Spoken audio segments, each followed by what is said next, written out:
You guys want to know how my day started? Is this going to be excuse making? I just want to be prepared. He has a lot of dysfunction, but it seems worth it. We got a rock, paper, scissors for draft order, boys. Measure penises real quick. What do we want to do? Definitely. I'll just take last on that one. Pretty sure I'm in the middle of you two. I'm not sure which one wins, but I'm definitely sure. Are we talking about flaccid or yeah. Well, I'm a grower, not a shower, you know? I know that. 6. I hate 6. I have a lot of 6. So number We're still 6. talking about penises? I wish.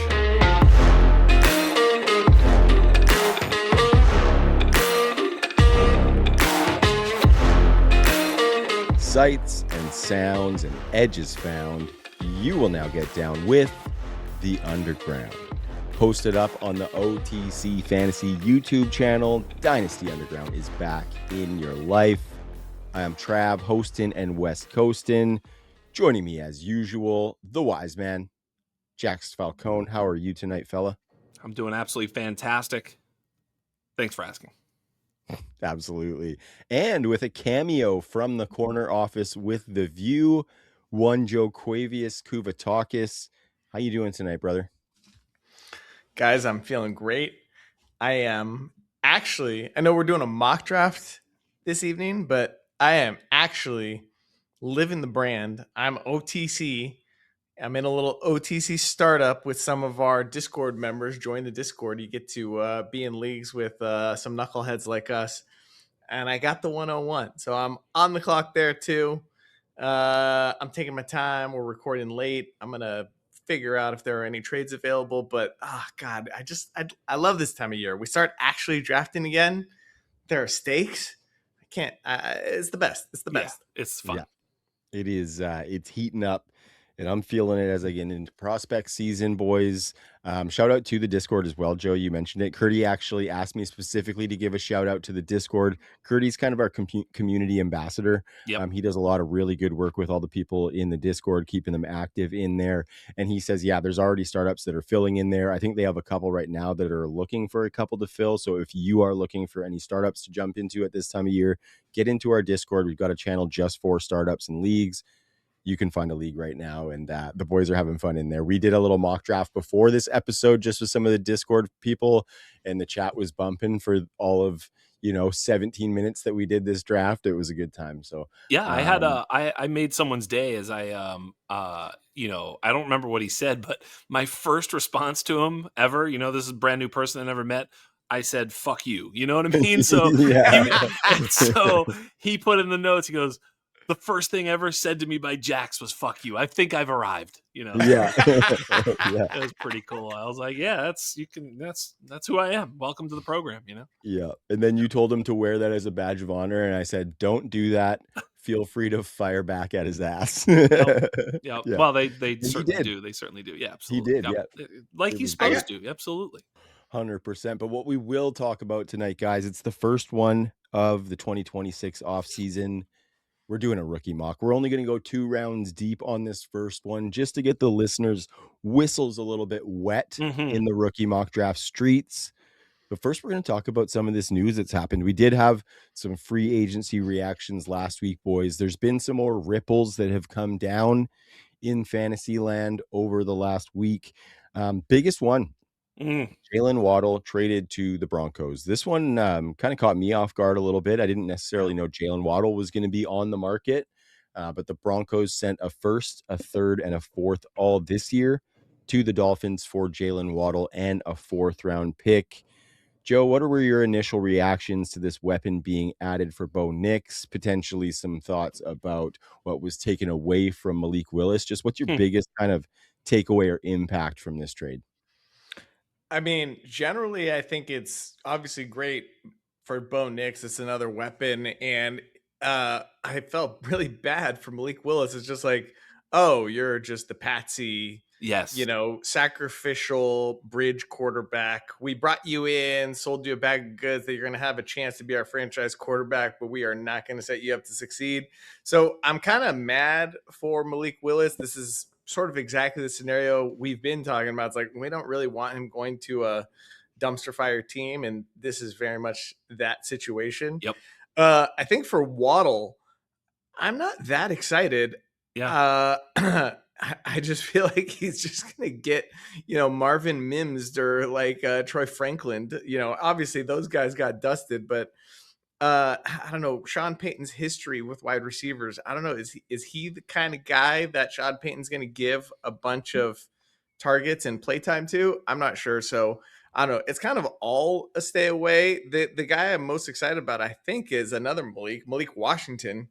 Got a little bit more interesting. Jaylen Tolbert, but like those are nobody's ideas of long-term answers. So it's more just like, I don't know, spot starters and try and sell them if they pick up any steam. So I don't know. For when free agency started, we had a couple trades where it's like, oh my god, everybody wins. This one's like, I think we're all kind of losers here. Definitely, I don't see a clear cut winner aside from Bo Nix, I guess. Yeah, and maybe you could say the Miami Dolphins, like in general, just sort of. I always feel like if you're gonna rebuild, you just turn the boat the whole fucking way. You just don't kind of peek around the corner. Just get your ass moving in that rebuild direction. Clear the decks. Get as many draft picks as you can. Tear it down. Build it back up. Because there's also a sneaky part of tearing it down for a team is that they also get the ability to.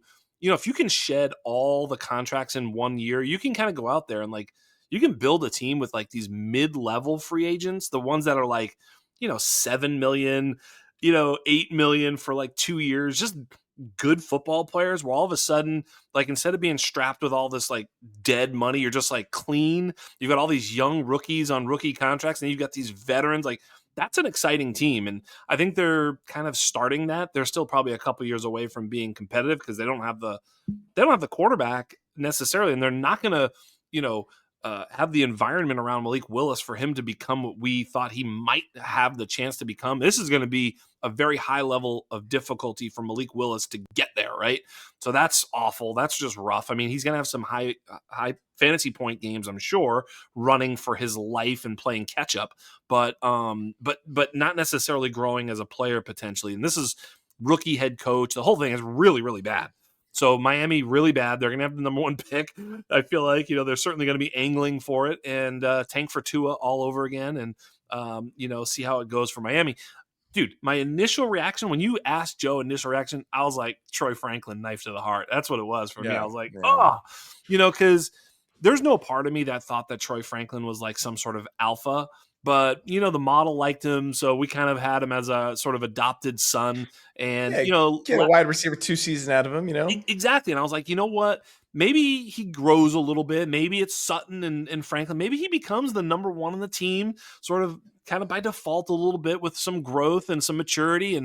And that feels Jover, because sure. Waddle is a legit wide receiver 1. Sutton is not coming off the field, and he's obviously better than Troy Franklin has been and will probably ever be. So that's 1 and 2. And then Sean Payton likes to play wide receiver whack-a-mole with everybody else. So good luck figuring out which one's going to pop up on the right day. So I would be terrified of this entire situation. Not enough balls to go around, if you know what I mean. I was like thinking to myself when it happened, I was like, they couldn't have sent Marvin Mims back to Miami just to give us a little bit of hope, a little right. something to grasp Instead onto. of a third, you get Mims, and Mims is alive. Yeah. Right? No, it's just all bad. So I think, boys, I'm keeping the candle a little bit lit for Troy Franklin. Sure. Because I think some wide receiver needy team out there could come out and trade for him. I think he put a lot of really good tape on the field last year to where some team could see that he's buried and they're not going to use him. And so my candle is still a little bit lit. I would be holding those shares. I'm not actively trying to like trade for him or anything like that. So that's my take on Franklin. I'm not ready to close that door yet, but I see. Can we also say it was a bad move by the Broncos? Effectively, even though they got the best player in the in the trade and the whole thing, like giving up a first, a third, fourth, like it just feels like, and they're. I'm not saying it was a strength, but it was certainly a position of depth for them. Like Pat Bryant and Mims and Franklin and Sutton. You're like, hey man, their wide receivers aren't a problem. It's not like what we really need or we're not going to win is a 5'10". You know what I mean? I just didn't see this as like, oh, now nobody's saying, oh, watch out for Denver now, right? I don't. Nobody. Well, knows.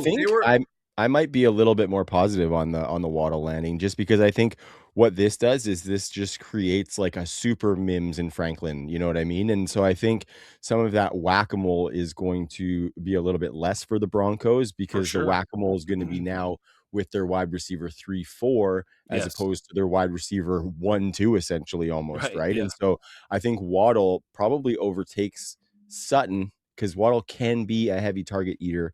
I think Sutton has a role there, and I think the third guy just kind of gets washed, and it's probably a mix of like Bryant and Mims or Bryant and Franklin or something like that, Yeah. depending Ugly. on Bryant's health. But I really think it's going to clear up this offense a little bit. Like I think we're going to maybe want a wide receiver in Denver now, whereas I've previously been one to say we do not want these guys because it is such a shit show. I Yeah. think that condenses a little bit with Waddle's For sure. addition. So. Yeah. You know, and I'm I just think saying it's that I think it's an upgrade, team right? building. Yeah, sure, of course it is. I mean, from a team building, it's not their like. I didn't think of it as their sort of keystone piece or whatever you want to Final call it. piece, yeah, probably not. My thinking was the Broncos didn't really make a splash in free agency at all, right? Aside from re-signing J.K. Dobbins, they really didn't do anything noteworthy, and so this was their big move. Like, let's just go get a sure thing, good wide receiver with this draft capital we have, and we have the rest of the team in place to, we were right there. And if you'll recall, like Pat Bryant got hurt in that playoff game, and by that point he had kind of sort of already overtaken Franklin and Mims. So when he went down, it's kind of like they didn't have an answer, and so I think they're just looking for more answers on offense, which Waddle presents many of those. Yeah, totally. And if we talk about some of the guys that we're going to talk about in the rookie mock, looking at the back of the first round with that first round pick that they traded, they're looking at like a Denzel Boston, a KC Concepcion, maybe an Omar Cooper. You probably want to Waddle over that guy if you're looking to win a title.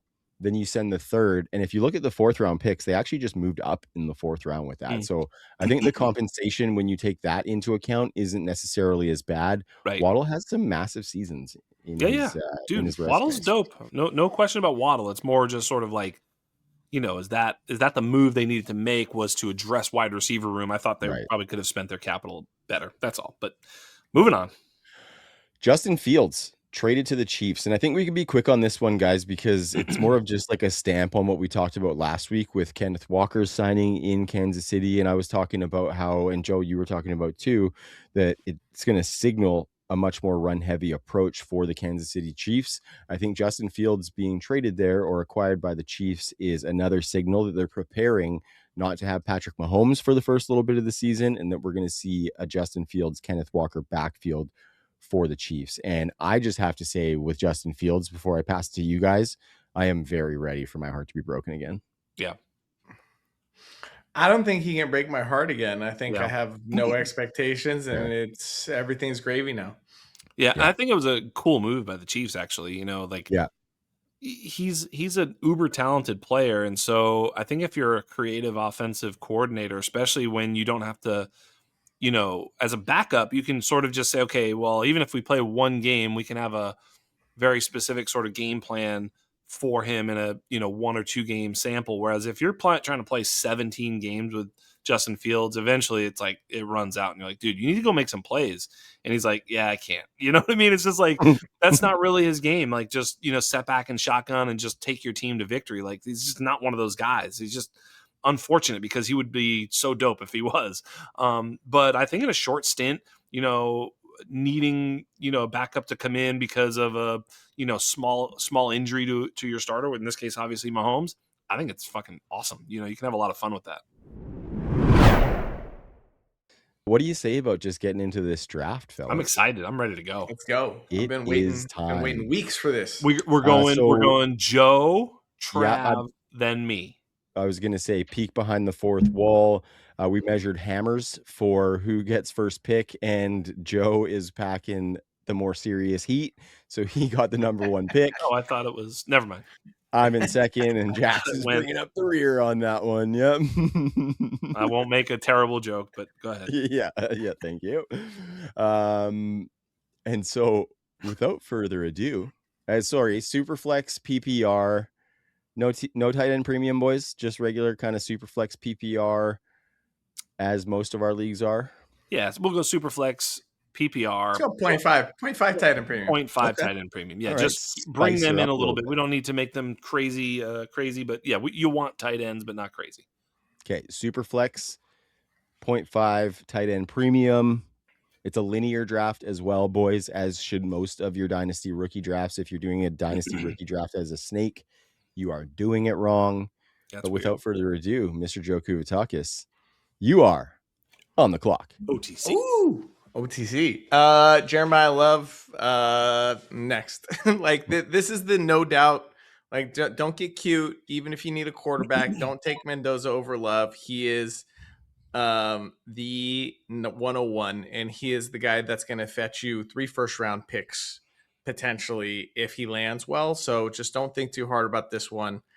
You'll be able to use him to get a quarterback if you need a quarterback. So don't just draft for need. Take the best Joe, player. are there any spots that he gets drafted, especially 4 to Tennessee, where you're just like, yeah, now that he's landed, I think I like it less. Don't you like right now Yeah, we can think of him in any spot, obviously within reason, Washington, New York, there's a couple of spots up top where like, woo, you could really get excited. But like Tennessee feels like the worst one, but also the one that we're like thinking is most likely. I just don't think it matters that much. I think he's such a sure thing home run. Like, yes, obviously, I'd want him to go to Washington. Yeah. I don't want him to go to the Giants because where Cam Scattaboo stands. Yep. And like, Tennessee is not that exciting, but we got usable weeks out of Pollard, especially down the stretch. They're gonna be better, even if they're not gonna be good. Right. And I don't think this is as bad as Janty's situation last year. And I don't know. I just still have faith in Janty. I just think you take these can't miss dudes. They always like this caliber of running back that gets drafted with this kind of capital puts up an RB1 season early in their career. So just don't mess with it. Yeah, he's a no notes guy for me. And even in Tennessee, like I think we might be sleeping a little bit on that offense. Like I think Brian Daboll as an OC is better than Brian Daboll as a head coach for sure. And so I'm feeling a little bit positive about that offense, largely due to the discount that we're going to get on all those players. Like they're going to be super cheap. And I think Jeremiah Love could take a little bit of an ADP dip if he were to land there, which I would snap up for sure. I am on the clock, boys. And I know that this draft gets real a little bit later in, but I think there are some real decisions to be made here. Because in a real draft, we're going to be thinking long and hard about the quarterback position with Fernando Mendoza here. And I think in a lot of real drafts, Fernando Mendoza does go here. For me, I'm going to take Mekhi Lemon because he's my wide receiver 1 at this point. I like the longevity of the wide receiver position. I think there's still a lot of uncertainty around Fernando Mendoza. I think despite him likely going at 101, he's not necessarily a surefire going to be a 10-year starter guy for me. I think Mekhi Lemon is that type of player. And so I'm going to take him at the 102. I think that's fair enough, man. I like that a lot. I was just thinking, in the NFL draft, the Saints draft number 8 and the Chiefs draft number 9, 8 and 9. And they were the 2 teams that went and spent money on Travis Etienne and Ken Walker. You got to feel like if they thought there was any chance that Jeremiah Love would fall, that they might not have done those moves.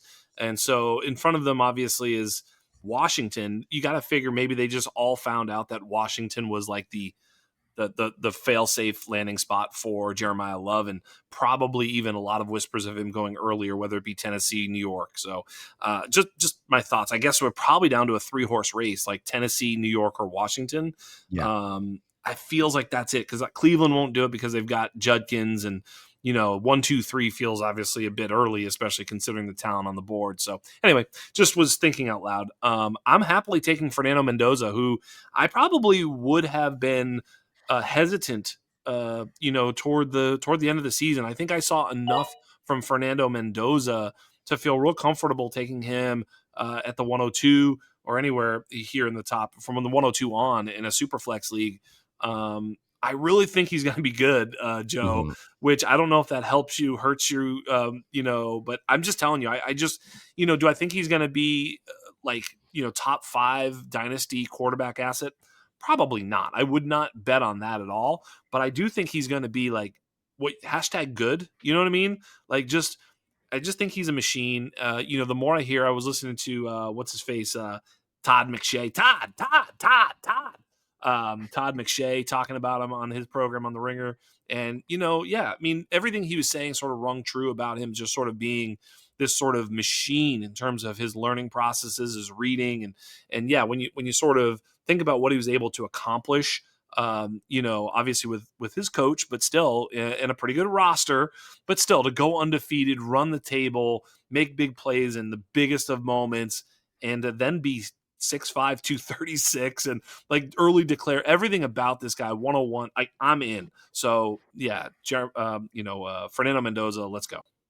Yeah, and when you pair that with the OC/head coach in Kubiak, Absolutely. I'd be worried if we didn't have Kubiak as the coach, but you pair an offensive-minded coach with a machine quarterback, and I've said for weeks now, this is the most optimistic I've been in a long time. Yeah. I don't know if we're going to see immediate results, but even if he's like league average from a fantasy standpoint, and in real life, that's so much further ahead, excuse me, than where the Raiders have been for the last, decade. So Yeah. I agree. Yep. It was making your voice a little bit weak there, just thinking about it. Yeah. Exactly. Yep. All right. So this is actually the first tough decision of the draft.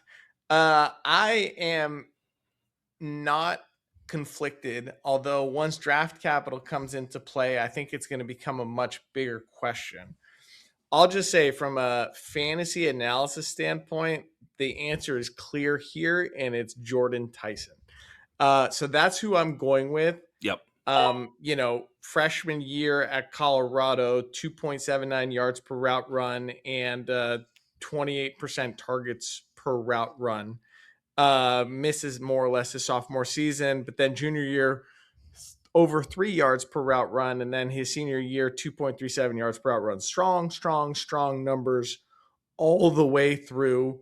Didn't have the competition that Carnell Tate had, and Carnell Tate is probably going ahead of him in the NFL draft without the injury concerns, and it's just, maybe a better fit in real life as a wide receiver for NFL offenses than Jordan Tyson may be. But as in terms of like dudes that give a signal that they're going to produce, I'm just going to go with the more upside. Like at wide receiver, what are we doing? Like, yes, we have those space fillers in our lineups that they're just like, okay, they can be a wide receiver too any given week. But you want the dudes that have upside, and I think that's what Tyson has that Tate doesn't, right? So I heard someone call Tate mild-mannered George Pickens. That sounds terrible to me. Yeah, right. Yeah. I'm on record saying I want them to be a little psychotic. Yeah, for sure.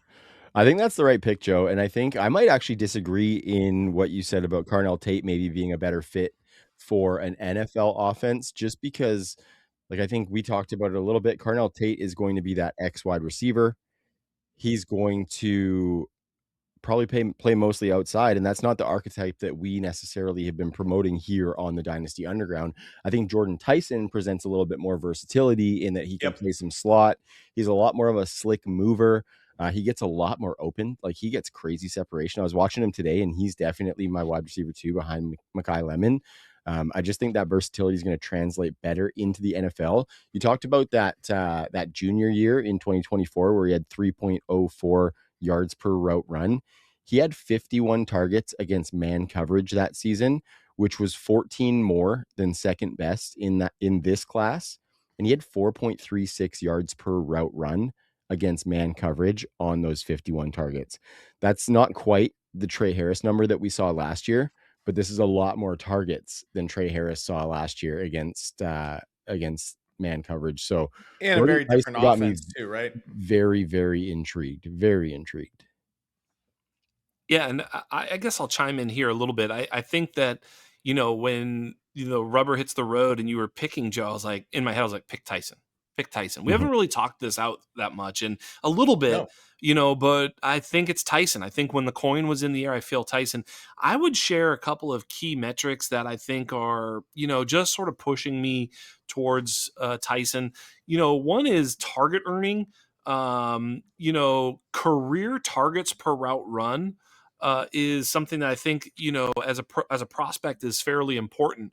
And it's not the end of the world. Targets per route run is not like the only thing, but I'm just going to use it to highlight a huge, vast difference between Tate and Tyson in this one way.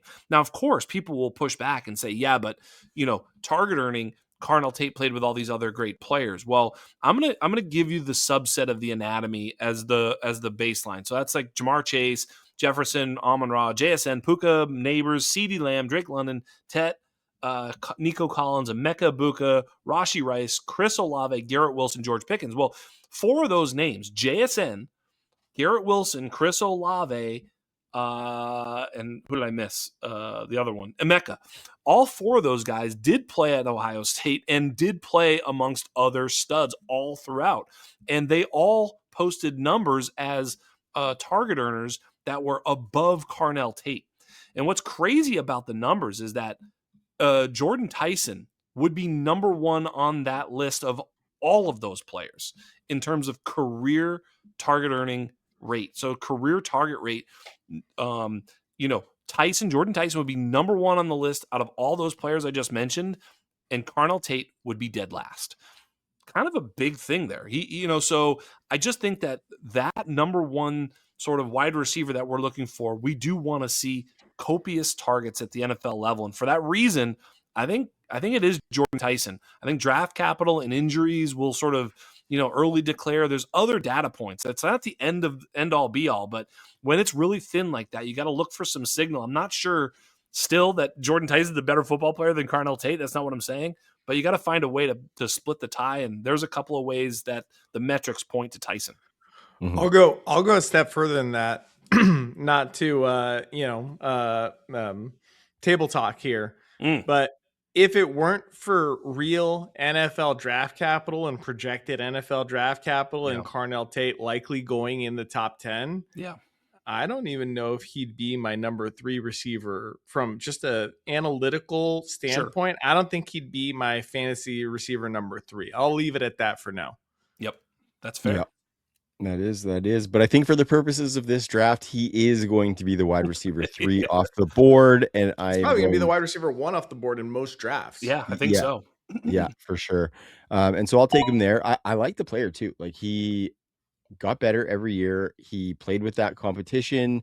A little bit of a deep merchant, I think. Like, these are my concerns, is that he, like, over 50% of his yardage last year, his best season came on deep targets alone. Couple that with him being over 90% on the outside. I just think that's really scary as far as how an NFL team is going to use him.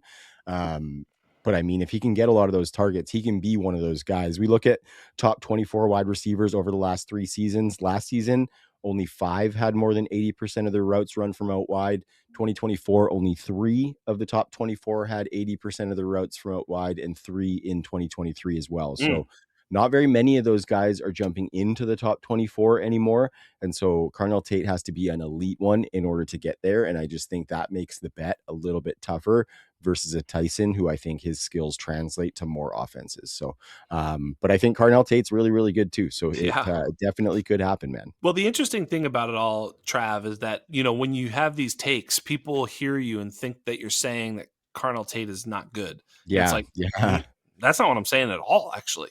I'm saying that we're playing a board game puzzle where we're trying to figure out who's going to score the most fantasy points. And one of the ways you score fantasy points is by getting targets and so forth and so on. And there's math that has backed this stuff up. And it's like, which guys actually, like, if they're all good, which is more likely than not that all 3 of them are good.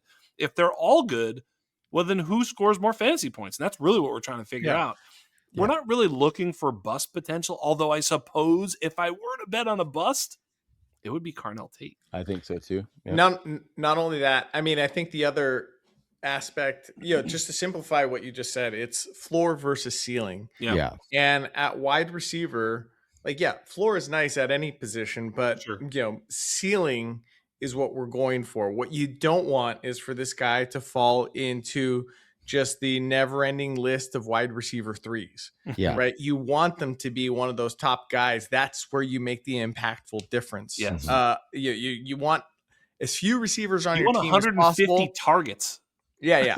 You want as You few want. receivers on your team as possible and as many running backs, quarterbacks, and tight ends as possible Yep. in the formats we play in. And you just want all those receivers to be bangers. Yes. Right. Yeah. So like he's the least likely to be a banger and the most likely to be like, you can plug him into your lineup every week and he's going to be fine. Yep. And I think the caution there for listeners, though, is that the wide receivers have to be bangers for you to be able to get away with having few wide receivers on the roster, right? Yes. Like you can't be taking shots and only having 5 receivers on a start 3 wide receiver unless you have all studs. So very well put there. I got Chris Sims on the line. I'm going to take Jam Miller.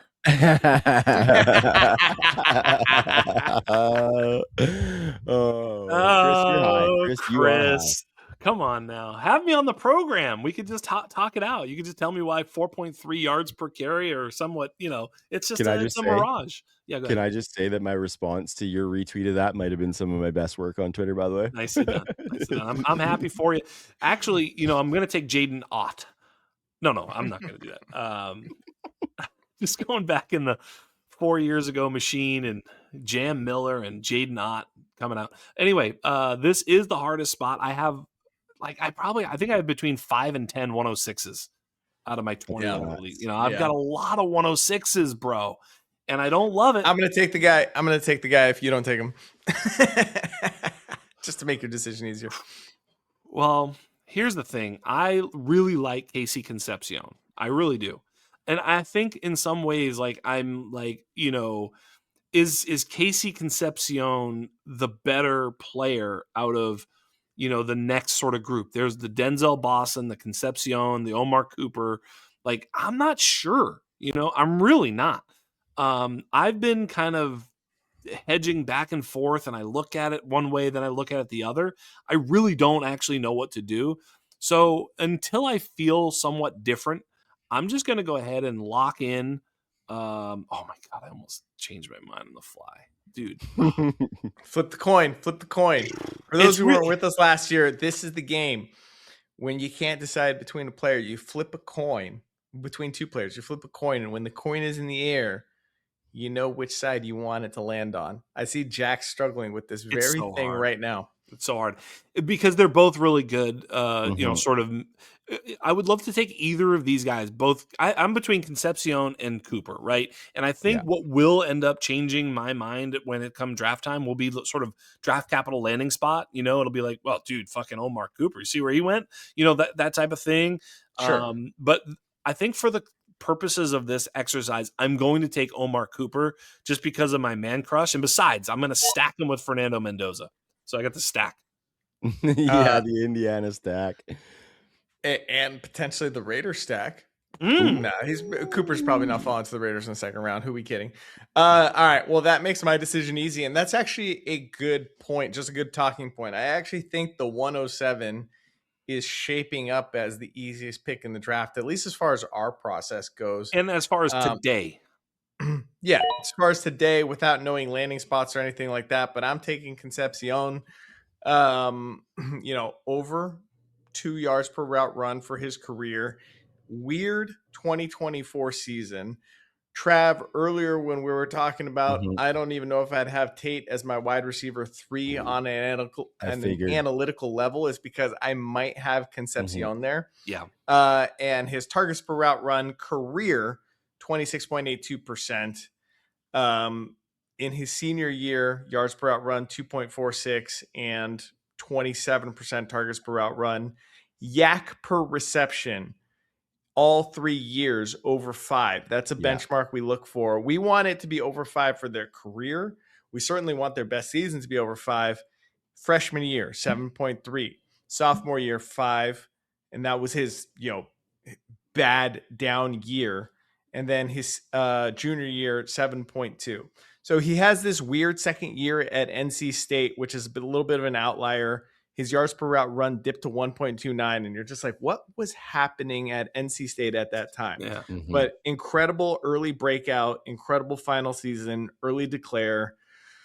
I'm just going to write that one up as an anomaly and just take all the Same. other positive indicators and think that he might be the most underrated receiver in this draft. I have a question for you, Joe. Would you have taken Omar Cooper if I had taken Casey Concepcion? Yes, 100%. Yeah, Okay. it was So those two. so you do feel pretty strongly about both players, yes? Yeah, those are the clear 6 and 7 to me. Yeah. As far as, just your typical super flex tight end premium league. And I think we're both assuming they get late first round cap, right? Yes, maybe early second round, but I'm assuming first round for both of them. Yeah, We're seeing late first round buzz for both of those guys right now. I was looking at mock draft database a little bit today, and they're both in there for sure.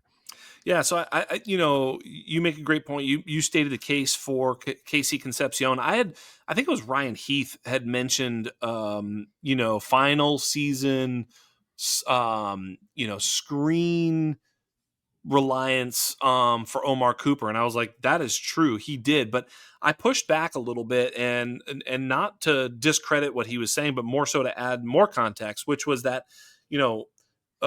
the ADOT for Omar Cooper in his final season was 9.7, which was fairly close to the line of scrimmage. He did have a lot of screens, but for having so many screens, having a 9.7 ADOT does show that he probably does go down the field a bit, which he of course did. But if you go back to his 23 and 24 seasons, his sophomore and junior seasons, he had a 15.1 and 16.0 ADOT.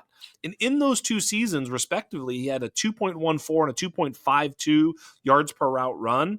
That's really, really good for being that far down the field. He's a pretty good little target earner. He's not elite, by the way.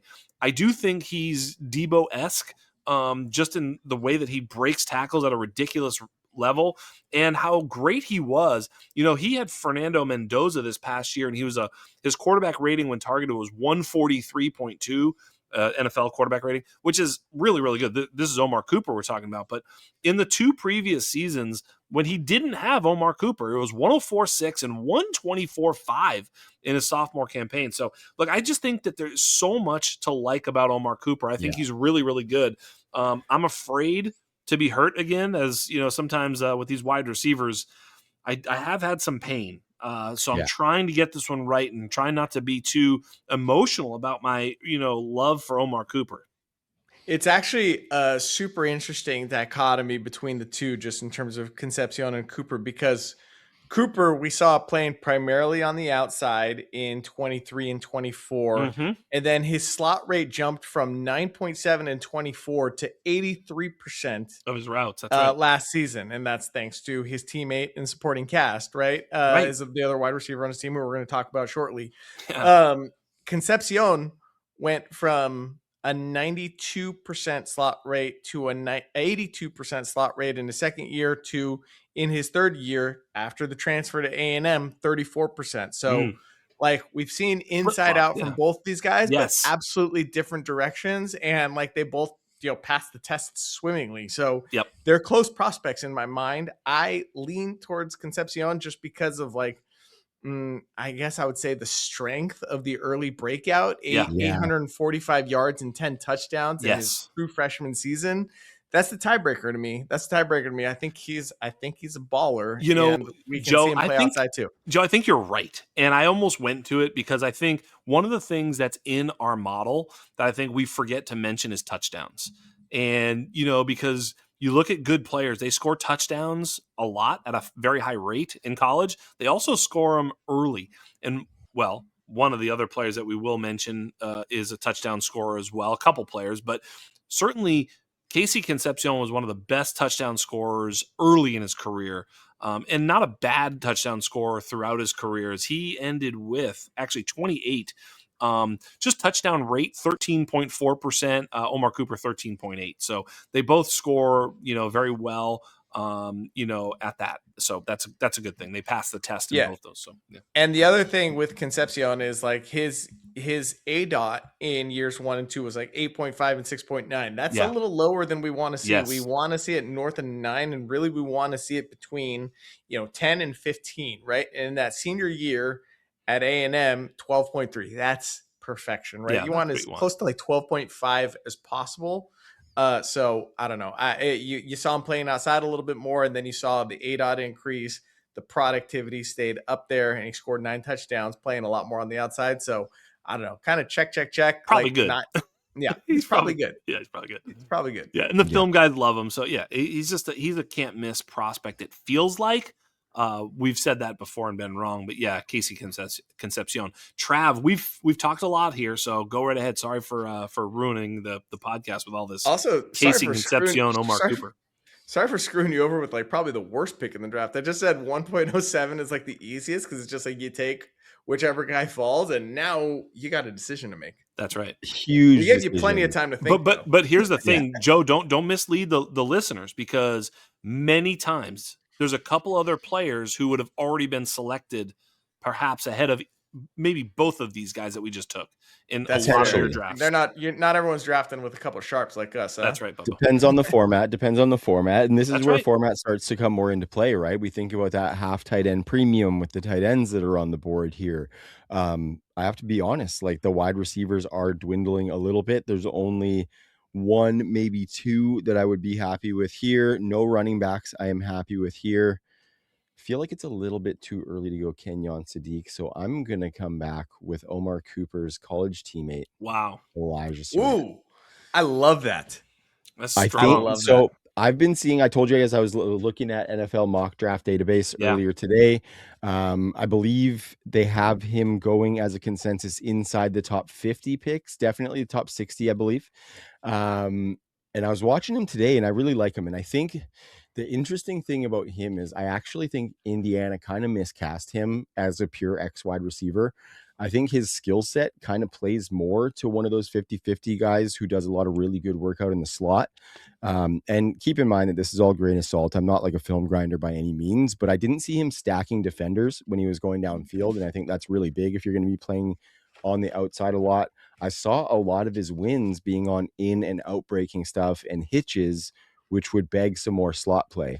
I also saw in the couple games like the Iowa game, there were 2 slot receptions that he got, and they went for a total of almost 60 yards. So I just think that he can play a more versatile game than we saw from Indiana, and I wonder what that's going to do to his draft capital. I think there's massive risk there because if a team puts him on the X, I don't think he can win there in the NFL. If a team moves him around and allows him to be crafty, then I think he can win as a guy who runs some nice routes with some good size. So I'm going to take Elijah Surratt there. I was torn as to whether that analysis was like a feather in his cap or a knock on him, if I'm being completely honest with you guys. But I just want to show you guys, here's my 8 in order, how I would have done it. And I have Surratt at 8 too. So God, I'm so happy we're aligned there. We haven't talked about this, so people know we have not talked about our rankings, and that's a reach. I think from most people, from most people's perspective, that's a reach, and we're aligned that Surratt is the right pick at 8. So I love that. I will say I haven't done any work on Denzel Boston just yet. So that's the one caveat there, is that he might get some draft capital that makes him go in this spot. He for sure he's going in the spot because, I think he's going to, draft capital is going to be, I think, in favor of Denzel Boston by quite a bit. I just wanted to point out one of the things that, a couple of things we look at. One of the things that we don't like in the model, and we just don't like it in general, and you started to tiptoe on it and certainly mentioned it, Trav, is basically contested target percentage, which means what percentage of your targets were you covered, basically, right? Now, here's the thing.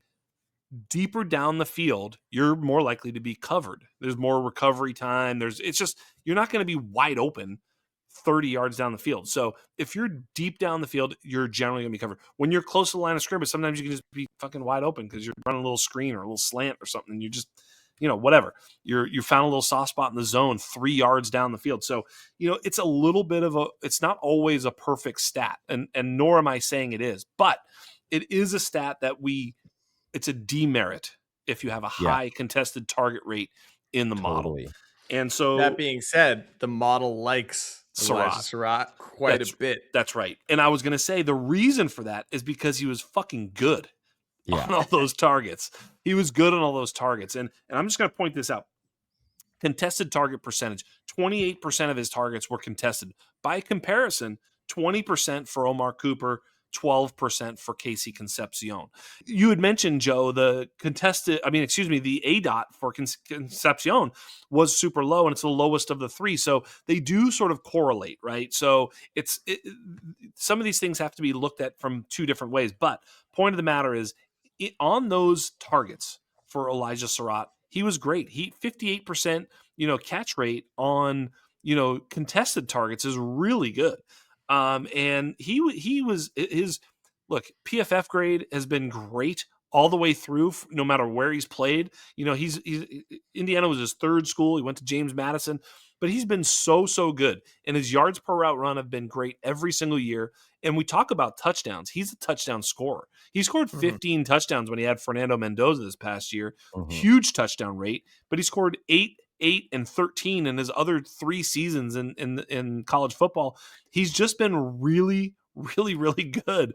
And so either he's good, which it would make sense that he's good, or if he's not good, it's going to be like, wow. I mean, I guess he was just a little bit too covered all the time. Look, that's definitely possible. Well, I don't love this outside alpha X decoy guy in the NFL. So there's and some. I think, Joe, real quick, I think just to that point, if he was miscast as an outside wide receiver, he probably is going to have more contested targets because that's not the best way that he wins, right? So, Right. Joe, carry on. Yep. Yeah. The last thing I'll say is you didn't see a drop off when the competition got better in terms of his efficiency metrics and targets per route run and yards per route run. He stayed in the same range, almost identical, slightly better in targets per route run, and a just tiny drop off in yards per route run. So I don't know. He seems like a great prospect to me. That's probably underrated by the NFL, but I guess we'll see. I'm a little worried about his role in the NFL as well. But I like him quite a bit. Yep. I'm on the clock, correct? You are. I did this at the 110 in our little mock. I'm going to do it again here. I know what you're going to do. I'm taking Eli Stowers. Oh, that's not what I thought you were going to do. Eli Stowers. I don't really want to be taking a tight end here. I've considered Denzel Boston. Obviously, you got to consider your Kenyon Sadiq, but give me Eli Stowers. I'd say he's the closest thing analytically to an elite tight end that we have. If you just look at the anatomy, I know you guys, I've shared, some of this stuff with you where you can just sort of compare the elite guys to this class. We've done it on all these different positions. You look at it. There's just no other tight end in this class that really has the characteristics of an elite tight end. We talked about Kenyon Sadiq, and maybe one of you guys is going to take him next. I don't really know. We're going to see. You guys are going to have that conversation in a moment. But I listened to the Josh Norris, Hayden Winks. By the way, fucking awesome. I love those dudes, right? Yeah. Great show. And they do a short series where they just basically talk about one player. And look, I'll be lying if I told you I listen to every one. I don't, but I specifically wanted to listen to the Kenyon Sadiq one because here's the thing for me. I've always said, big guy run fast. You've got yourself a tight end. You know what I mean? It's like, but I'm also not necessarily talking about the best one in the world. I'm talking about like deep guys where you're like, dude, if he's a big guy and he runs fast, he's worth a look. If he doesn't, disregard him. That's how that's meant to be. It doesn't mean that that's the only thing that matters. You still want to have a guy who earns targets and is successful against man and especially against zone. And listening to Hayden and Josh Norris talk was, I thought they were trying to be positive, but in a lot of the things they were saying, it felt like maybe it was more negative for me, and it felt like it made me not want to draft Kenyon Sadiq. I do think I had comped him to Jonnu Smith, Chiga Okonkwo, and then of course, everybody else. I think came up with a Noah Fant. Noah Fant's the perfect comp as a prospect, and I think we're getting more Jonnu Okonkwo Fant than we are, Pitts, Bowers, and all these other great tight ends. So I think for that reason, I just rather lean into Stowers. I don't think I'll ever really have to do this in a real draft, but I'm doing it right here. You just put Pitts in the same conversation as Bowers. He was. I mean, He was. as a prospect. As Okay, a as a prospect. Yeah, Dude, that's as a fair enough. prospect and rookie year. Yeah. I was just No, trying to as a understand that prospect. Look, Pitts. we're talking about prospects. Look, I know. and yeah, I mean, Kyle Pitts was a great prospect, He was, as yes. was Bowers. Look, they're just better prospects. Period. So I'm just stung from the ointment. yep. I will say We'll rub it on there. I'm in complete agreement with you in terms of Stowers, and I think that's where we're going to be different from like the intelligentsia out there, is that people are going to be taking excuse me, not Surratt, Sadiq, just because of he's probably going to go higher in the He's NFL draft. Going higher in the NFL draft. You know, and there's a case. I mean, there's a pretty strong case to be made that he's a great blocker and he's just going to be on the field all the time. Whereas like Stowers is going to probably have to develop as a blocker, be put in kind of this slot sort of tight end role. That's the because problem.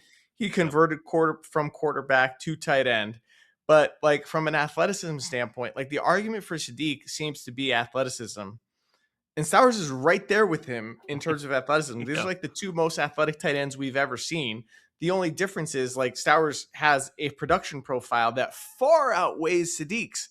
So it's clear to me, like, okay, the second most athletic tight end ever with a much better production profile, or the athletic tight end with a pretty terrible production profile if we're just looking at it from that standpoint. I shouldn't say terrible. Not good. Yeah, he had 500 yards, whatever. That's below that's elite. Fine. Below elite. Below elite and below first round quality. Yes. We've talked about this before. It speaks to the quality of this draft that these guys are going in the first round, because they these do guys not belong here. Right. Both be second round picks. Yes. But I don't want to draft either of them here. Exactly correct. Yeah. But the decision between the two is clear to me. And I think we're going to be able to get Stowers probably later than where you just took him. Maybe. Not too much later. Yeah, that's right. Yeah. No, that's right. I will say I got some work left to do on these guys, and I'm not so sure that I am firmly in the camp of Stowers over Sadiq just yet. I think that blocking ability and that ability to stay on the field is a massive thing for me. And so I need to do some more work to determine how massive it is for me in this particular situation. So TBD for me on that stance, but I'm not opposed to it. If I can say, Trav, I'm glad that you're not. Please don't blindly follow myself and Joe or whatever. Like, definitely I'd love for you to have pushback on this, because here's the thing. This isn't a slam dunk. This isn't like, dude, you got to be stupid to want Sadiq over Stowers. That's not what I'm saying at all. At all. I think they're very close. And actually, I understand that there's, it's not easy. And I think that we're going to have a hard time with this one. And I'm prepared to be wrong already. And one of the things that Joe mentioned about Stowers, whatever the fuck, we're going to call him something else if he fucking caramel. I could go exactly. Either way. Yes, sir. So I think is the blocking, right? So the blocking is not something important that we need him to do for fantasy points. It's something that we need him to do to get on the field, which then scores fantasy points. So, he could be more of a slot wide receiver than anything else. Now, that's concerning because we don't want Gesicki, right? We do like Kincaid a little bit, right? So there's like levels to this sort of thing. Like, what was his name? The guy for Denver right now, Ingram. Evan Ingram, right? So there's like levels to this stuff. Evan Ingram was in there a little bit, right? So Stowers has to kind of hit perfect, and the draft capital also super important, because if he doesn't get draft capital, I start to not like this pick at all. I'm probably going Denzel Boston, I actually just looked up the pronunciation of his name. It's actually Achan.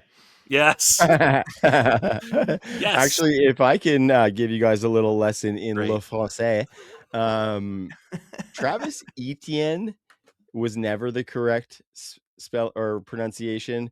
Him saying Achan is the laziest shit I've ever heard in my entire life. It's some southern stuff. Yeah, some southern stuff. Southern. Yeah. Southern. Still, though. It's not French. It's not English. It's Southern. But still, the baseline should always start from the originator, which is the French language. Of course. And not that, Quebec French isn't actually France French, but it should be Etienne. You say the ends, and that's where you stop. And it's eh. It's eh. You don't say a, because if you say a, there's a little something on it called an accent aigu with the little slash above it. And that not an accent grave, it's an aigu. It creates the a, but we don't have that in this situation. And the TIE is very quick. Etienne. you know? Yeah. So Yeah. Yep. it's a little So lesson for you in the français. Boulanger understands Etienne. Oui, yeah. I'm actually wondering if Devon Achan's name actually is a derivative of Etienne. And they just like changed the spelling. Fucking- I've been wondering about this all week. Yeah, this is great. This is great. They're really actually cousins. That's what it is. That's what it is. Yeah. Sorry to derail us there, boys. Jax, you know better than anybody that I just don't like anybody butchering a good French name. So There you go, bud. Joe, I believe you're on the clock, sir. No, you're OTC, right? No. Nope, I'm before OTC. you. No, Don't Joe, take this away Joe. from me. Sorry. All right. Listen, there's what I want to do, and then there's the process play. And I think right now I'm gonna go process play. If draft nicks are to be believed, there's gonna be another quarterback taken in the first round. Wow. And if that's the case, I think I gotta take Ty Simpson here. I just gotta plug my nose. I don't listen. This is what we did a couple years ago with Kenny Pickett. Huh? Is this like a Kenny Pickett situation? No, I was actually thinking of when Denver selected Bo Nix, right? It's just like we didn't really want Bo Nix. Nobody wanted Bo Nix, but you just got to plug your nose and take him. And now he's, a top 10, top 12 dynasty quarterback, right? So you don't know how this is going to play out. I don't believe in Ty Simpson, but I think that at this point in the draft, you just got to plug your nose and take the quarterback. So my instinct is to take Boston. I think that that's probably the correct, more likely to produce for you pick, but the value of a quarterback hitting is so much higher than a Boston level wide receiver who I just don't think is going to be a huge producer in the NFL. He's exactly like that middling. He profiles to me as like this middling statistical wide receiver that, is more or less a roster clogger, whereas a quarterback's going to be a difference maker. Or not, but either way, right? Yeah, that's just my current position, which will soon be my priors. I think that's great. I did have Ty Simpson in my top 12. And so he was someone that I agree with the analysis. Whether the spot is exactly right, I don't know. We'll find out. We'll see. But I think the analysis is right that you kind of have to block your nose and pick the quarterback you don't like at some point. This is pretty close to that point. Yeah. It's probably one pick early. Maybe one or two. Yeah. Wheelhouse. It's close enough. The Boston analysis where you put him against Denzel Boston makes sense. It's like, do I really want just another receiver who I don't really want to play, and I could just find replacement level production with Jacoby Myers when I can, why do I need to pick him here? Whereas if I do hit the quarterback, I've got Jared Goff, who's way more valuable than, you know what I mean? So you're right. Yeah, I'm not gonna lie, the 6'4" thing kind of freaks me out with Boston. I'm just like, how is he fast enough to be good at that size? Is my main question. Who knows? I mean, he's got to be an elite alpha X wide receiver, you know what I mean? Which is very, very dicey when you get outside of the top 10. I think like the merit to you taking Ty Simpson here is if you look at this draft and if you're picking in that 10th spot, knowing that it's linear and you're in a super flex and you need to stock the cupboards at quarterback, I think that's totally fine as the 10 spot. So I don't think it's necessarily a pick early. I think it's you're not getting any other quarterbacks in this draft. And he's the last option there. So all right, buddy, your turn. Speaking of yes, which. it is. And this is interesting. I haven't done enough work on Denzel Boston. My first thoughts when I looked at the data was kind of catch and fall down big man. I could dip into running back here, boys, but I'm going to take the value that's on the board, and I think I'm going to take Kenyon Sadiq. I wanted you to take Boston. I wanted Sadiq. I know you did. No, but if I can be honest. So that actually tells you, coin in the air, that I do still like Sadiq right enough. Yeah, and it's a half point premium. It's a half point premium. Like I said, I'm still not in the camp of Sadiq over Stowers yet, and I have to be honest, that Surratt pick was almost Kenyon Sadiq, boys. Yeah, it should have been. So it should have been almost Kenyon Sadiq. Yeah, it could have been flipped, right? And I think it's a good pick there. I think if he can be on the field at all times, he is athletic enough that he can get outside. I think the one problem with the Che Okonkwo and who was the other guy that you had him with? and Jonnu is that I think Sadiq does a lot more down the field and intermediate than those guys do. Yep. So I think, and I hope that translates to the NFL is what I'm saying. And that's the risk that we're taking on Sadiq. That's That he gets a that playing fact. time. That's why I agree with the sort of more Noah Fant than anything. But yes, you're 1,000% right.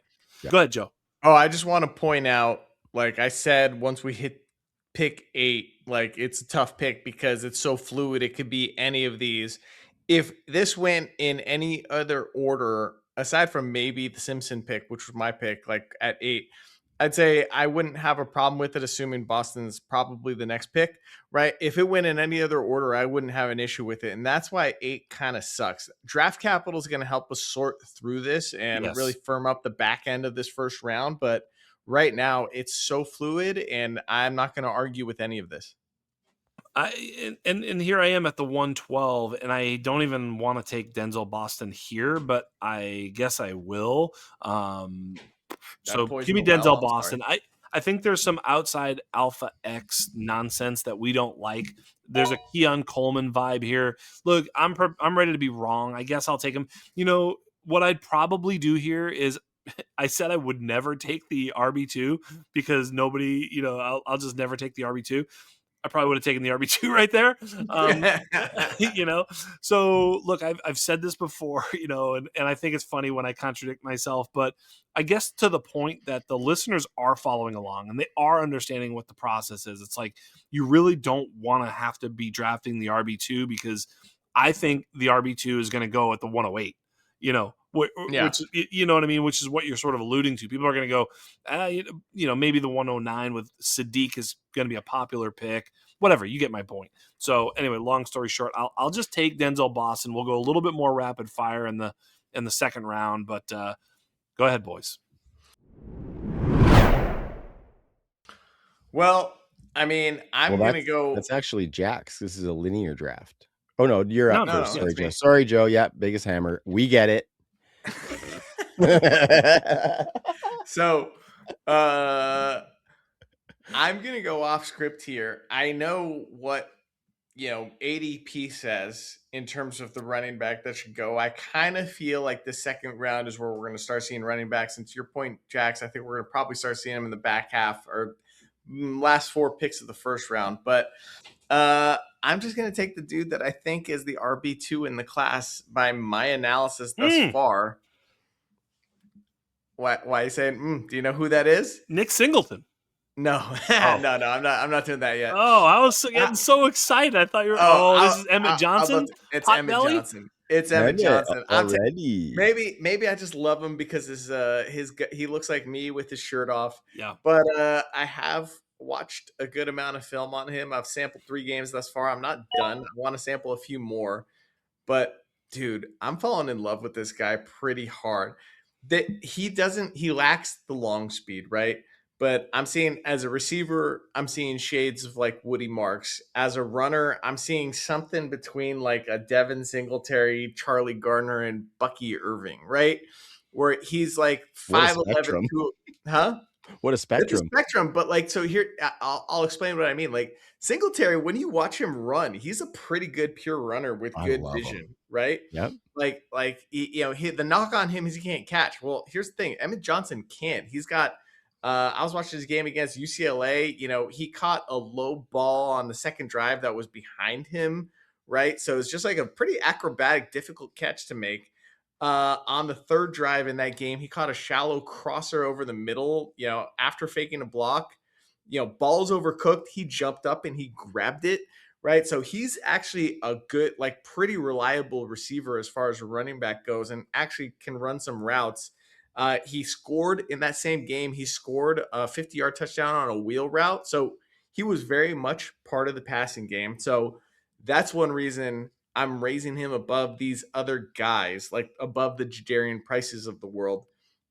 I've got him over because of what he can do in the pass catching. But not only that, like I'm always going to love a smaller back, right? 5'11", 202, but he plays like he's a big back. Right, he's got loose hips, but he's explosive in the short area, and he gets downhill quick. He's got a good jump cut. Like I don't know, I'm just watching this guy. And I'm like, dude, coaches are gonna like this guy. So I'm pretty all in on Emmett Johnson, and I think that's kind of my big stand on the running back position this year. I still don't think he's a first round pick in your dynasty drafts, and I don't think you even need to take him this high. I just like him better than all the other running backs that I've sampled thus far. Okay, boys. So since Joe didn't get the rapid fire memo, Good one. This is where the analysis matters. Yeah, This is where that it was good. matters. That was good. No, I'm that just was good. busting your balls, brother. No, I think it's good. It's good for us to kind of distinguish what we like out of these guys. And I think my pick might be a little bit earlier than you might have to take this guy, but I'm going to keep that train rolling, Joe. You started a little bit of a run, and I'm going to go with the guy that my flag might be planted on, and it's a scary flag to plant. It is Jadarian Price. It is Jadarian Price. And guys, I watched like 3 or 4 games at least of his, and I think the way that he moves is really, really nice. Vision kind of near the line is good. He can hit the hole really well. Knock is going to be that he didn't get much, if any, receiving work. I don't think he can't do it, though. I think you have to consider that he had Jeremiyah Love in front of him on the depth chart. And I know a lot of people say, well, why can't you overcome? There's just certain mountains that you can't climb. And Jeremiyah Love got some decent pass catching work. And I don't think there was much else to go around for the Notre Dame offense. So I like him. I think he can translate to the NFL. Daniel Jeremiah's latest mock had him going inside the first round, gentlemen, in the back of the first round. 4.49 speed. He measured a little bit smaller than we wanted. I think he's about 203. But I'm very intrigued by the unknown of Jadarian Price because 4-star recruit came in behind a really, really highly touted running back. And I think some of the opportunities that he didn't get are things that were maybe out of his control, because I think he played pretty damn good in the snaps that he got. So what do you guys think about him? Because I could be a little bit crazy, but I think the skill set, like this is more of a film take, which I maybe shouldn't necessarily trust, but I really like him. So the first game I sampled on him was against Arkansas, and sure enough, the first TD I see him score is, surprisingly on a swing pass. So he catches the ball and scores on a pass. So Yeah, I don't disagree with you that he can't catch. I think he's not like a route runner by any means, but I think he's got the ability to catch. That being said, they didn't use him in that capacity. Maybe it's because of Jeremiyah Love. Maybe he's just not that good at it. I guess the issue I'm running into with him, the block that I'm seeing that I can't get over, well, there are 3. One, he's 202 pounds and doesn't have a pass catching resume. I'm sorry. Like, just if you're that small and you're not catching passes, what are we doing? What are we doing? So that's 1. 2, I didn't really see a discernible move from this guy. I didn't see a jump cut, and maybe I haven't watched enough games. I'm going to watch more. The nice thing about watching Jadarian Price games, though, is like he got so few touches because he's behind Jeremiah Love that I actually got through a number of games with him pretty quickly. But I didn't see a discernible move. But what I did see, to your point, Trav, is good vision in the open field at the second level. It kind of reminded me of, biting my tongue a little bit, kind of reminded me of Caleb Johnson last year, which I really liked him in the second level. The problem was, if he doesn't get to the second level, you've got an issue. And I just didn't see anything that's going to help him in stuff that's not well blocked. So I think that's kind of why I'm backing off of him. His size, lack of pass catching, and lack of like a superpower move. I would say much like your recent reference of Bucky Irving, he's an undersized guy, that's succeeded. And I think if you look at his ability to get to that second level, he was over 3.9 yards after contact. Oh, I know. Per attempt each of his 3 years. 4.28 for his college career is pretty damn good.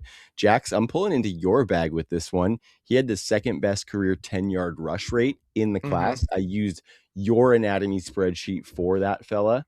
And he had the 3rd highest elusive rating in the class when you're looking at PFF. And so I think some of that stuff, like we just, I don't know. I think I haven't watched a ton of Notre Dame ball, but what I have watched has been pretty slow offense that you don't see a ton of running back targets. And so I think there's merit to them not necessarily using him in that facet because the small pie to go around is going to Jeremiyah Love. What you just brought up, Trav, is I think the exact trap that I fell into with Caleb Johnson, though. The elusiveness is coming at the second level where he's got really good vision in the open field. but does he have the ability to get to that second level in the NFL where the holes aren't there? Because every time I saw Yeah, him doing it at Notre Dame, the hole was there. And so it he's was. getting there, and that's where he was shaking guys just on his like cuts, and not even cuts, just his direction, right? And that's the same thing Caleb Johnson was doing. So I don't Yeah. know, maybe I have Caleb Johnson PTSD, but that was like what my mind was hearkening back to. And it's definitely an upside play because we haven't seen everything that we love to see out of these running backs that we're taking at this range. But I think he can do it. I like the upside. Yeah, I like what you guys are saying. So there's a couple different ways that I can go. It's one of those things that who will I be most upset if one of you guys draft? Am I going for upside? Am I going for floor? I think I'm going to take, at this particular point, I am drafting a running back. If we look at the quarterbacks, there's not much I really want. The wide receivers, there's not much. And there's a bunch of tight ends I like, but it's like, I don't know, they're all kind of jumbled together. I think there's a group of running backs. I have them all clustered together. I've got like 4 or 5 more in this little group. So I'm going to take one of them. And the guy I'm going to take is the pro, the NFL guy, the guy who's going to be in an NFL rotation, who I'm very sure I'm going to get carries out of. I can put him in my RB2 or flex at some point in the near future. A Zach Charbonnet type. Give me Katron Allen. Just give me the NFL guy. Not who I thought you were going to say. Not who I thought you were going to say either. I know. Surprising. I actually I only watched a couple games on him today. I thought he looked really, really choppy when he was trying to make decisions at the line. I know he caught some passes, but I thought he looked pretty choppy in like route running situations and stuff as well. None of these guys are good, Trav. Yeah, exactly. And so it's like you're trying to weed it all out, right? And it's just, yeah, none of these guys are any good. That's the thing. It's like I'd be more than happy to trade out. Like in the Dynasty Game 3 101, I am so pleased to trade out of these early seconds and like let someone else make this decision. Let me take the 210 and a second round next year for the 202. Dude, I would love that. That'd be so cool. I'm making that deal all day long. So yeah, I'll be looking to trade out. I want someone else to fall in love with Jadarian Price or Katron Allen or whomever else. And I want to be the one selling that guy for a later pick in this draft and then a future second. And I'm going to do it all day long. All right. So I'm super happy because I thought you were going to take the guy that I'm going to take right now. We're going to keep this train rolling. And I'm going to take number 1 on the Washington Huskies, Jonah Coleman. Yep. So we don't have a 40 time from him. I don't know. Has his pro day happened yet? I haven't seen it. AKA Eddie Lacy. Yeah, totally. I mean, there's some Fat Eddie comps for sure. Yeah, for sure, man. What I do like about him, I mean, no. When he's running, like his hips are really loose. Like you see his legs sort of like change directions in a way that doesn't make sense for a dude his size. Yeah. So really, really good lateral movement, and he's got the jump cut in his bag. I've seen it behind the line of scrimmage, which I did not see from Jadarian Price. And you also see it at the second level as well. So like, I don't know. There was a game against Michigan in 25 where he had like this Le'Veon Bell like touchdown run where there was like a gap designed for the inside, and then he waits for a second and he bounces it to the left for a 15-yard gain. I'm sorry, it wasn't a TD. He got tackled at the 5 and then he scored 2 plays later. But like, I liked the patience that I've seen from him thus far on film. It often takes 2 to 3 guys to bring him down. I'd say as a pass catcher, like he was pretty reliable. His hands are pretty reliable, but it was pretty funny. Like they lined him up out wide a lot, and there's nothing that looked anything like a route from this guy, right? He's just kind of like running. So there's not like any sort of refined route running. I don't think he's going to be like a weapon. I think he's going to be more of a dump off guy who's also just, with his size, we don't know about his speed. I think he's going to be just a very high success rate runner without like the explosiveness in the NFL. There's probably a niche for him somewhere. Mm-hmm. Yeah, some good missed tackles, force numbers, lots of receptions, 88 college receptions, which you like to see, and not something you see often for those bigger guys. So I think that's the pick there for sure. I thought that's who Jax was going to go for. You know what's crazy is I have my rankings And Jonah Coleman is first out of all those guys. I have Jonah, He's then number 2, isn't he? Yeah, he's my running back 2 right now. So I guess the point for me taking Katron or Jonah or whatever is like, I don't know. I have all these guys kind of grouped together, but I do have Jonah Coleman, Katron Allen, and Jadarian Price as my 1, 2, 3 right now. And I could certainly find a way to take any of those guys at RB2. I have no conviction here. I will say, yards per route run. Let's see. Yeah, Jonah Coleman 1.22 is pretty good, actually. It's pretty For solid running back, yeah. for a running back. Yeah, it gets him above the sort of the benchmark, and for his career, especially. Like you can look at best year as well, which is 1.73, which is very good. But sometimes you can have a fluky year, especially at the running back position. There's not a ton of opportunities. Maybe a couple big plays. All of a sudden, the number's skewed. I think the career yards per route run is a little bit better number. I like to look at them both for sure. See if there was some spike. See if there was some consistency. All that to say that it's not bad. He has a negative ADOT for his career as well, so it's not like he was a pass game weapon, but enough of a pass catcher where he holds some water. I think Katron is not good. I don't remember exactly where he is. Hold on, let me just look. Katron, is less. So 1.22. Katron is 0.74 for his career. So, just not there. So, I mean, that's the issue. The other thing about Jonah, though, is also his missed tackles forced per carry, right? It's near, I think it is at the top of this class, which again is, I'm sorry, Jeremiyah Love is number 1 far and away.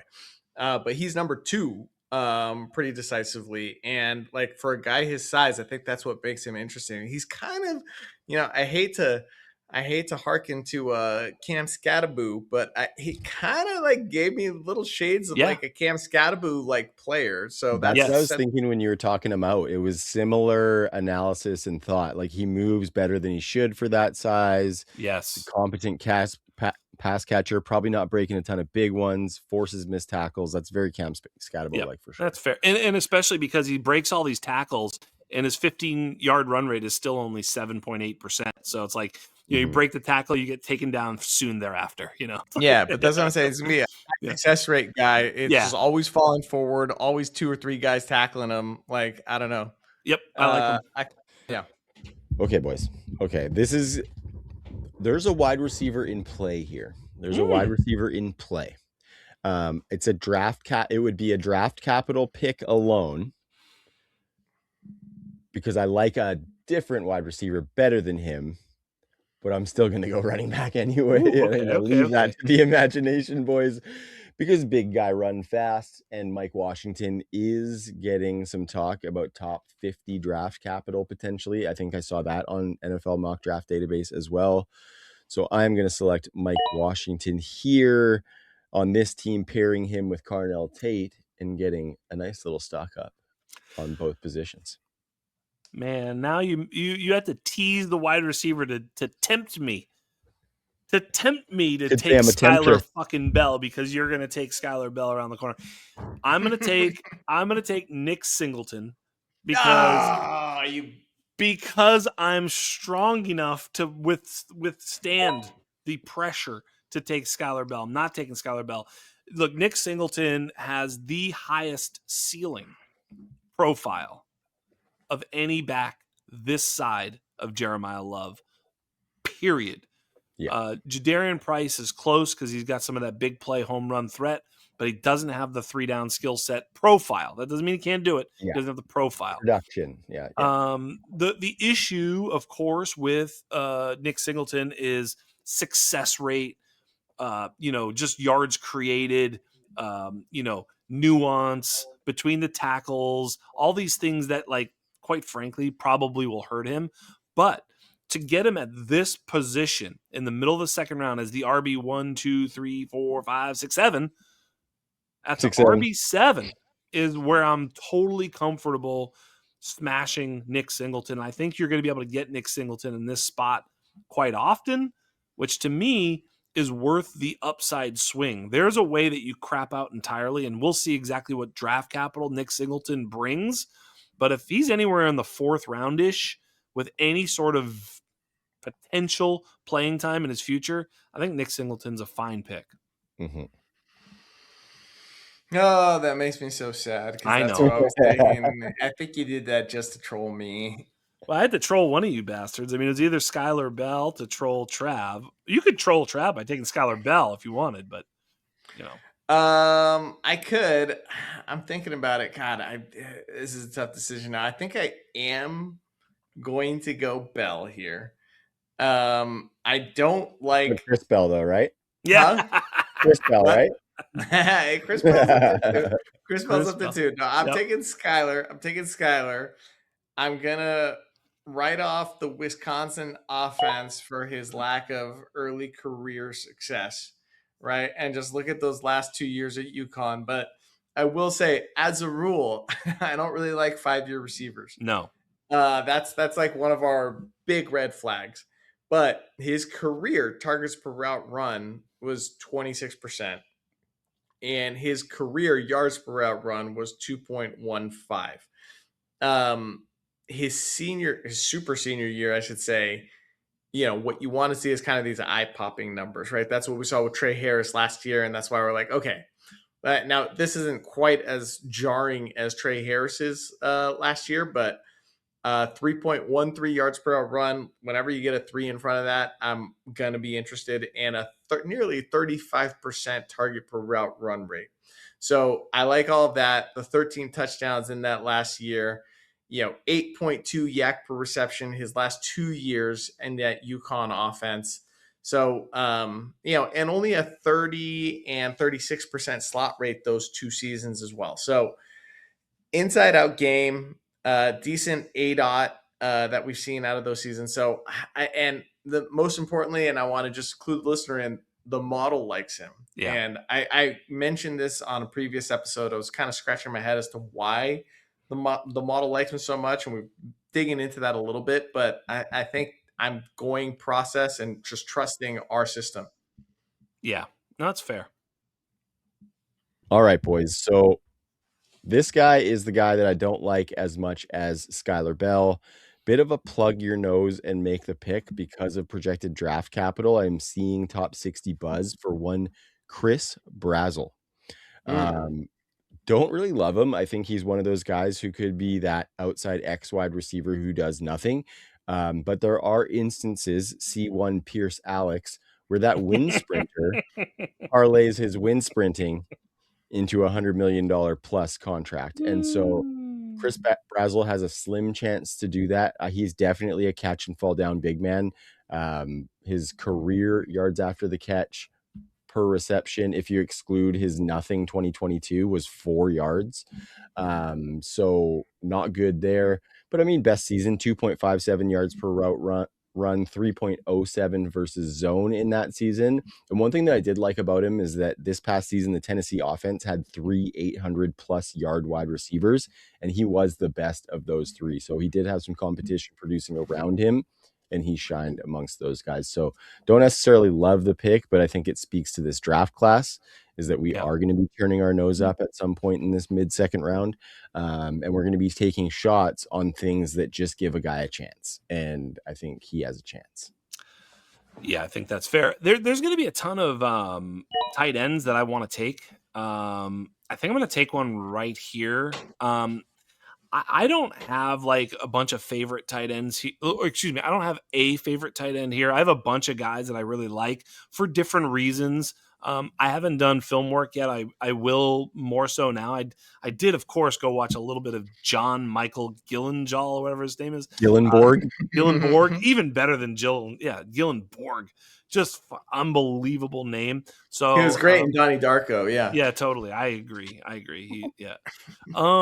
But Michael C. Hall and what's his name? Brokeback Mountain, all in one guy.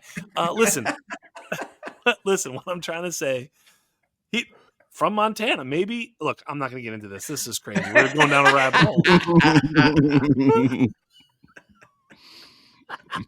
Brokeback Gillenborg. Listen, I'm sure he's a nice guy. Yeah, I'm Using sure that. You know, That's the show title. that's exactly right. Broke back Gillenborg, bro. See, this is what I need on the undrafted is this moment. So hey, check it out. So I did also like comp him to like Goddard, who got starched in Montana, didn't he? Wyoming. Was that where it happened? That's I where it think happened? he was. I thought he was in a bar up What there a in the web Dakotas. you weave. Yes.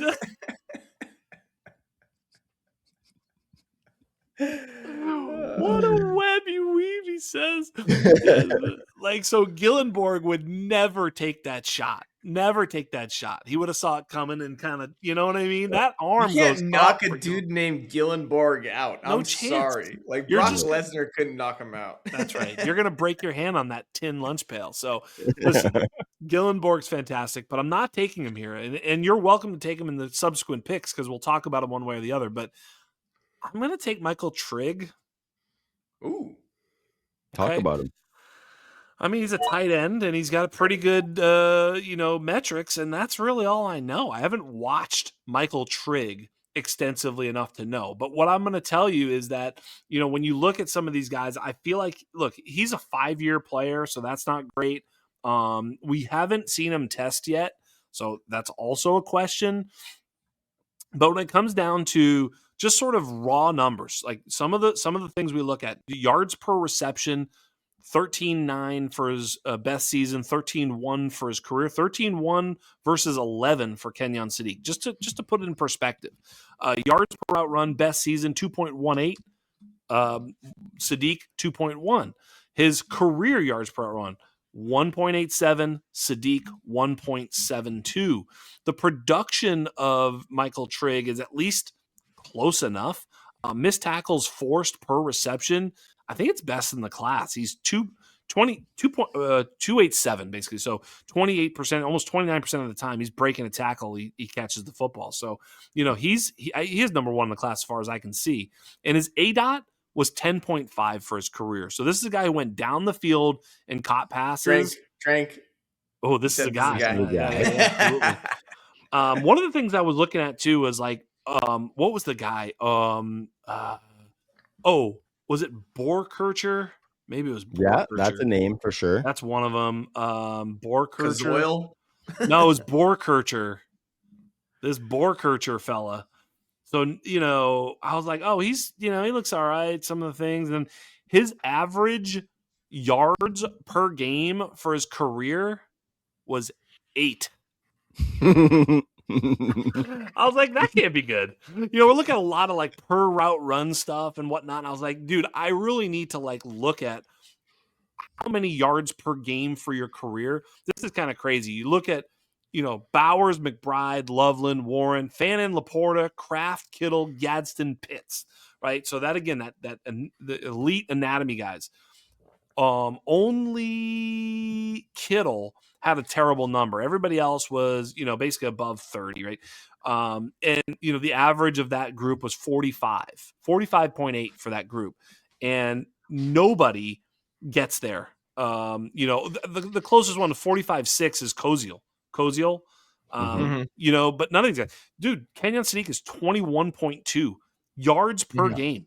That's it's just awful. Like, it's terrible. Stowers 39.4, Trigg 37.3. So he does have some. So you just look at some of these things and go, okay, sure. Does this guy look like, right? So analytically he's okay. I'm excited to watch him. He's 6'4", 240, 5th-year player.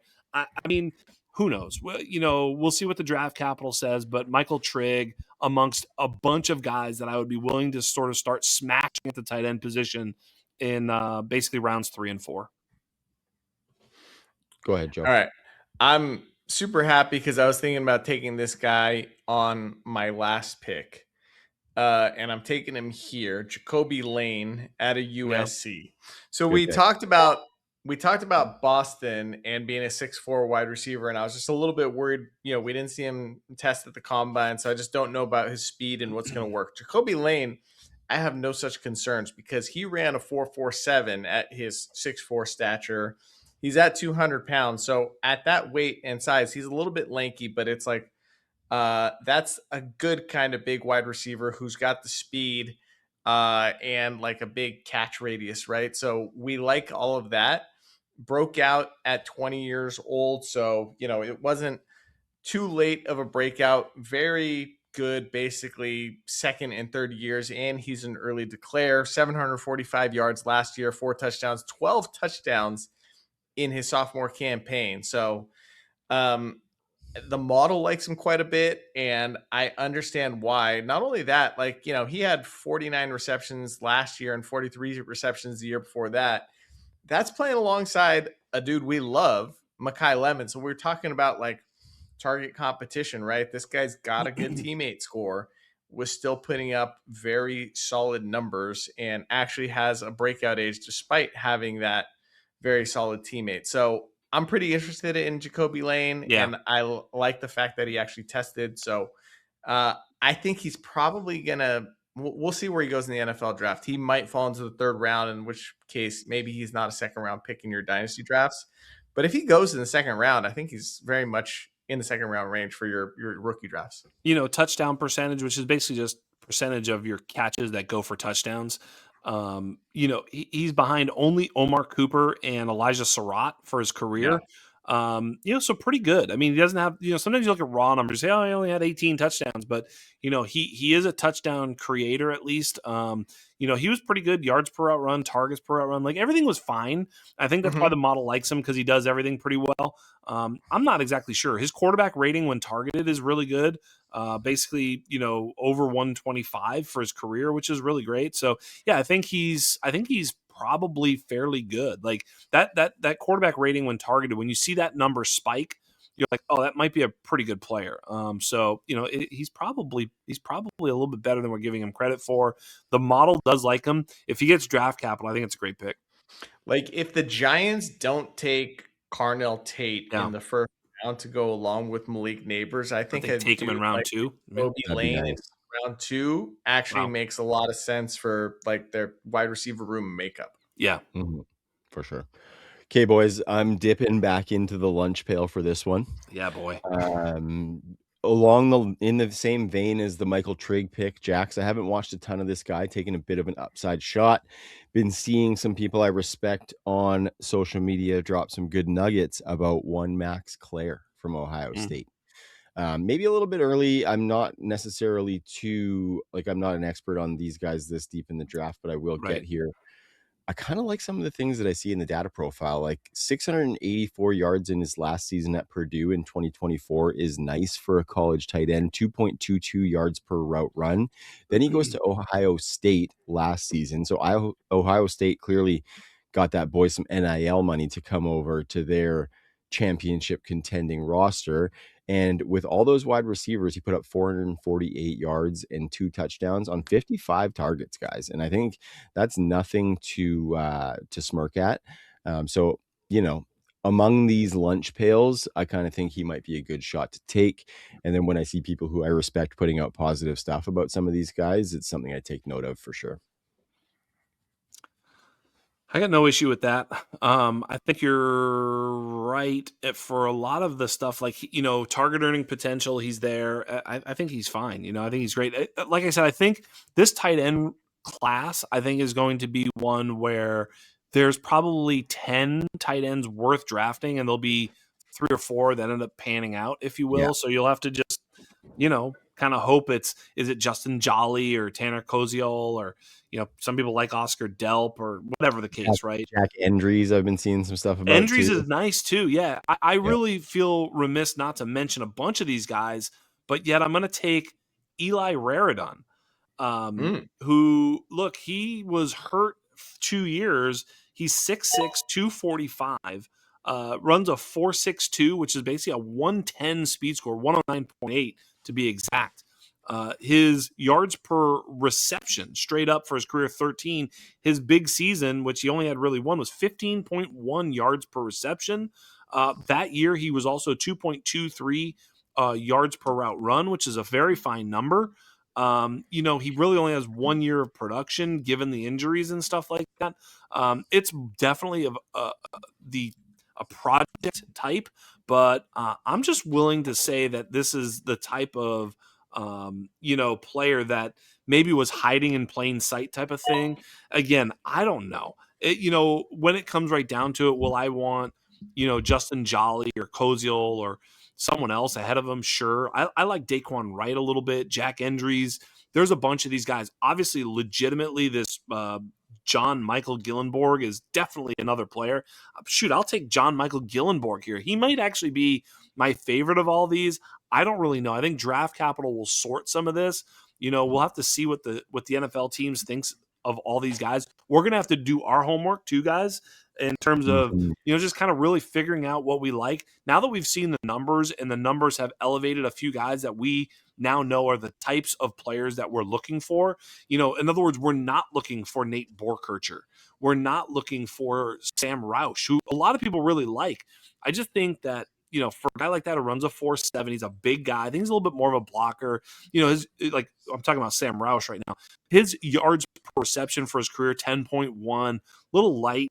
Yards per route runner, terrible. I'm just out. I just don't see enough production there to warrant him being productive at the NFL level. Why would that even make sense? So I'm hopeful to find some upside from some of these guys. I think probably the best bet to be just an NFL tight end is your boy, Tanner Koziel. But I do think he's a little bit of a catch and fall down, sort of possession, like a poor man's Dalton Kincaid. Yeah. So I will say, just for any of our viewers watching on video, you will see Sam Roush in that pick that Jax just made. The only reason for that is because Eli Raridon is not yet in the sleeper player pool. Remember, this is mid-March when we're doing this, so some people might see this as psychopath behavior to be drafting this early, but not here on the Dynasty Underground. And so not Sam Roush for that back pick of the second round. It's actually Eli Raridon. And I actually think, guys, to your point, Jax, we need to do some more work on these guys before we figure it out. You should put someone I actually like Endries, or because this is kind of pissing me off that you put Roush. Sorry, I basically said was because he had an R last name. I just searched R. I'm just joking. But Koziel, Jolly, Endries, Gillenborg probably should be the guy. But any of those guys, please not Roush. Please don't do that to me. Okay. What I was going to say is that I think for me, when I, not a film scout either, but when I'm looking at these tight ends and this big group of lunch pails that mush together, I think the film is what tells me a little bit more, because you see how they win when they're making catches. You see how they break off routes. And if they look like an absolute fucking pylon, then that's probably the guy that's going to the bottom of the list. Whereas there's a guy that's a little bit fluid out there that has a little bit of wiggle to him, then maybe that's a guy that you want to look at. Totally. So lots of work yet to do, Jax, is kind of the takeaway there for that one.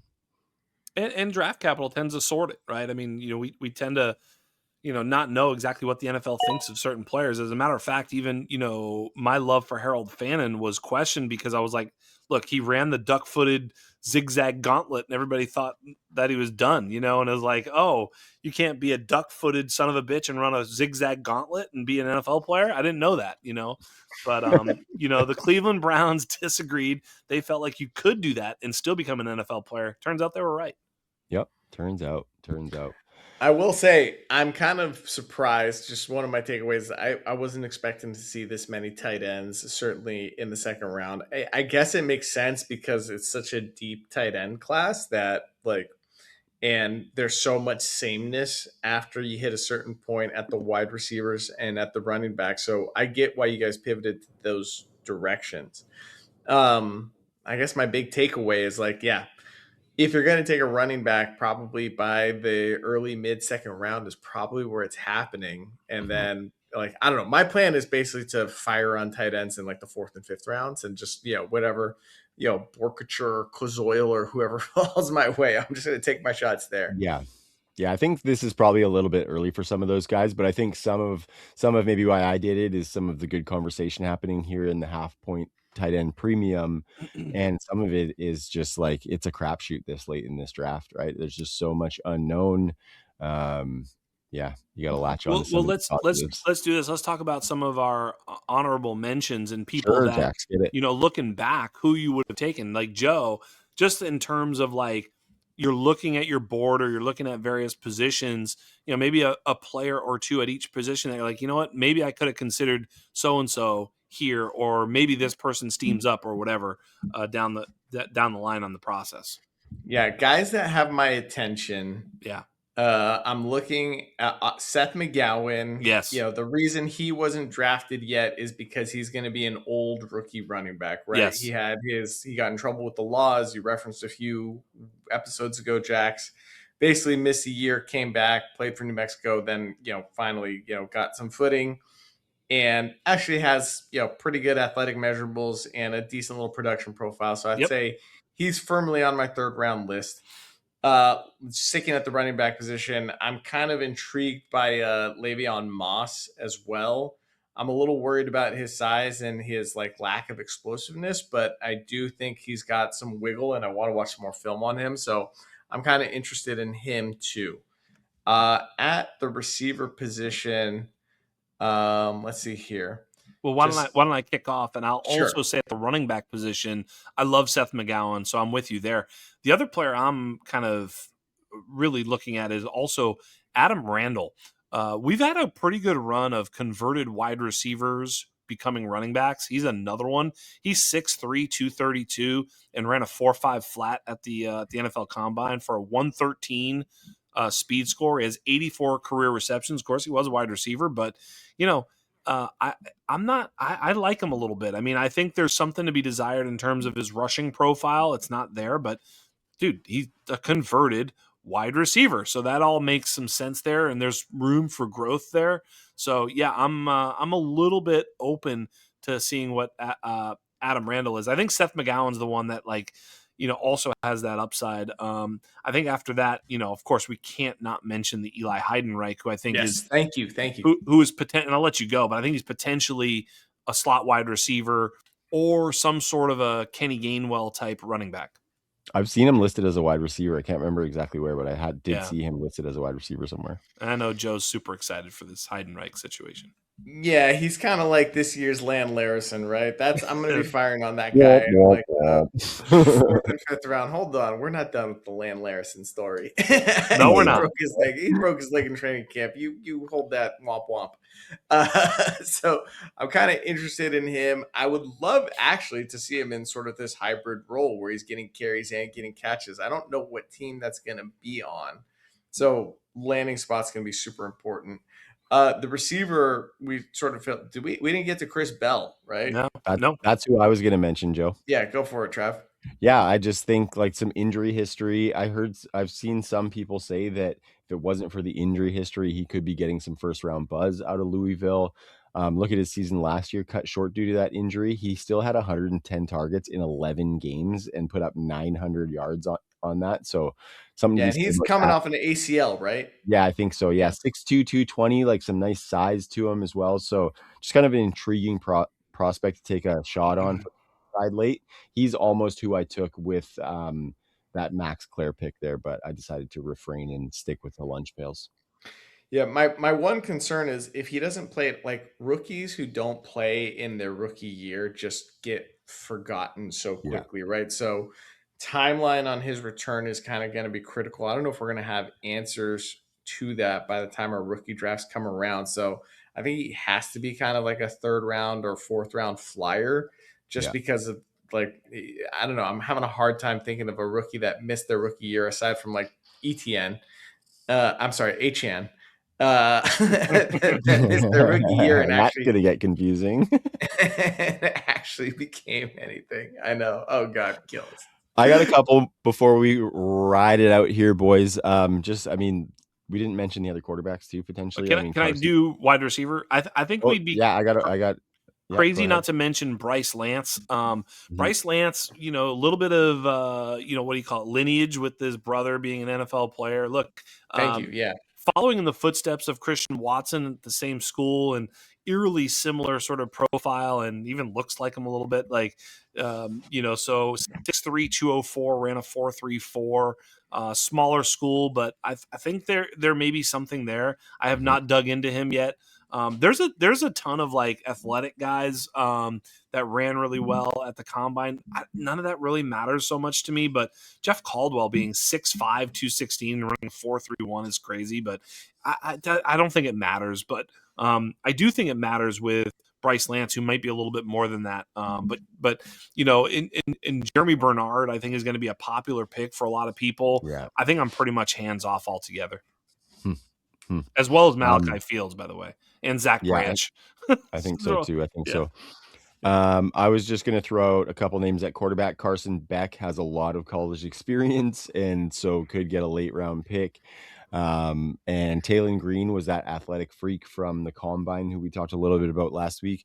And then just one more running back that just kind of caught my eye because he has more than 70 receptions over the last 2 years and over 1,000 rushing yards in each of those. Jamari Taylor out of Virginia. Yeah. Played 4 years at NC Central before that, so he's going to be an old running back, but a lot of pass catching and some good running back work. That experience, good call. Is good. So I that's think, just one for me. So I love your call on Carson Beck. I mean, he's a 6-year senior, a very Bo Nixie vibe. He actually is not quite the prospect Bo Nix is, but like, dude, you look at his completion percentage and his yards per attempt. I love looking at those two, and whether it be his best year or even career, he's basically almost 70% completion percentage and 8.5 yards per attempt for his career. His best seasons was 72.5 and 9.5. Really, really strong numbers from Carson Beck. I know he's got a really terribly punchable face, and I think a lot of people hold that against him tremendously, but we're talking almost 1,400 pass attempts in his career. So he comes in with a lot of experience and a little bit of meltdown, stuff there from him. And then there's one other one that I mean, you want to talk about a profile that I don't even know what to do with this profile. It's a 5th-year small school with 284 career attempts, but Cole Payton, who was very athletic and also has in his 200 there's some guy like Tom Brady would throw for 284 attempts in 4 games back when he played. This is crazy. That is nuts. But in those games, his career 70% completion percentage, 11.2 yards per attempt. So he's got a off the charts sort of analytical profile, but a very small sample size. Mm-hmm. And we'll go out on this one, boys. I have a question for you. What's the difference between jelly and jam? I mean, you can't jelly. You can't jelly a running back into the back of your rookie drafts, but you certainly can jam one. And you mentioned Jam Miller earlier, Jax. Just have to mention him because he did run the fastest 40 time for a running back, I believe, at the combine. Did go to Alabama as well, and so he could land on a roster, and he has some speed. So maybe in that Jaden Blue phylum from last season, which isn't necessarily a vote of confidence, but a great name too, Jam. Great name, no doubt about it. Yep. What's your guys' favorite kind of jam? What's crazy is got the highest or lowest, lowest 40 time. He also had the lowest yards per carry in the class, and he went to Alabama. That doesn't make any sense. Yeah, but I asked you a way more important question. What was it? I wasn't paying attention. What's your favorite kind of jam?